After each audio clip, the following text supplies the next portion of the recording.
চিনি, ময়দা, ডিমের ব্যবহার ছাড়াই শুধুমাত্র ১০ মিনিটে জলের ভাপে বানিয়ে ফেলো এইরকম স্পঞ্জি কেক। আর এইরকম সুন্দর কেক বানিয়ে বাড়ির সবাইকে তাক লাগিয়ে দাও। তো সবার প্রথমে আমি এখানে নিয়ে নিয়েছি ১ কাপ পরিমাণ, সাথে আরও হাফ কাপ মতো গুড় দিয়েছিলাম। এখানে আমি গুড়ের ব্যবহার করছি চিনির পরিবর্তে, আর গুড়টাকে ১ কাপ জল দিয়ে ভালো করে মেল্ট করে নিয়েছি, একটু ক্যারামেলের মতো করে নিয়েছি। এখানে তোমরা চাইলে চিনিরও ব্যবহার করতে পারো। এবার এটাকে নামিয়ে নিয়ে এর মধ্যে দিয়ে দিয়েছি ১ কাপ মতো সুজি। সুজিটাকে আধ ঘন্টা রেস্টে রেখে দিতে হবে যাতে সুজিটা একটু ফুলে যায়।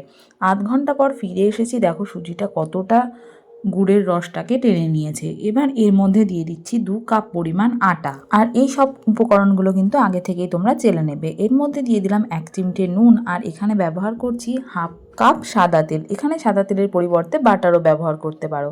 এবার এর মধ্যে ১ কাপ দুধ দিয়ে ভালো মতো মিশিয়ে নিয়েছি। ব্যাটারটা একটু ঘন হয়েছে বলে আমি আরও হাফ কাপ মতো দুধ দিয়ে ভালো করে এটা মিশিয়ে নেব।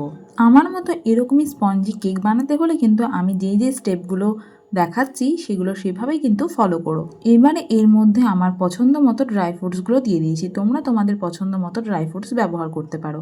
এবারে ২ চামচ বেকিং পাউডার আর হাফ চামচ বেকিং সোডা দিয়ে কিছুটা পরিমাণ মানে ১ চিপি মতো দিয়েছি ভিনেগার দিয়ে ভালো করে মিশিয়ে আমি ভ্যানিলা এসেন্স দিয়েছি যাতে কেকটা থেকে একটা সুন্দর গন্ধ বের হয়। এবারে আমি কাগজের যে কাপগুলো পাওয়া যায় তার মধ্যে ব্যাটারটাকে ভরে নিয়েছি, দিয়ে ডেকোরেট করে নিয়েছি। আর এদিকে দেখো জলের ভাপে একটা বসিয়েছি, আর এদিকে প্রেসার কুকারেও বসিয়েছিলাম। পুরোপুরি ১০ মিনিট পরই দেখি যে কেকটা হয়ে গেছে আর জলটাও পুরো শুকিয়ে গেছে।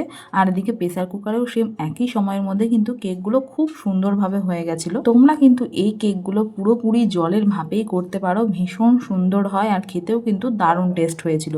তো এবার ক্রিসমাসে কেক কিনে না খেয়ে অবশ্যই কিন্তু বাড়িতে এভাবে বানিয়ে দেখতে পারো। আশা করছি তোমাদের খুব ভালো লাগবে।